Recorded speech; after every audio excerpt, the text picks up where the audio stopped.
ఒకరికి అన్యాయము చేసి బ్రతికే బ్రతుకులు ఇప్పుడు సుఖముగా సంతోషంగా ఉండొచ్చు, కానీ కాలం ఎప్పుడు ఒకలా ఉండదు.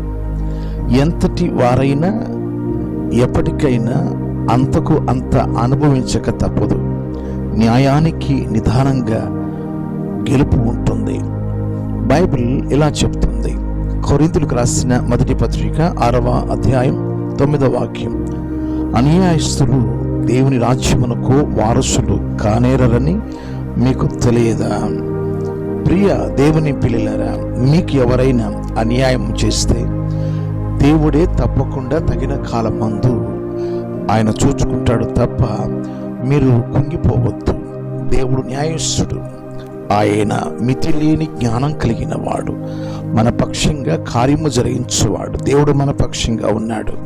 May God bless you.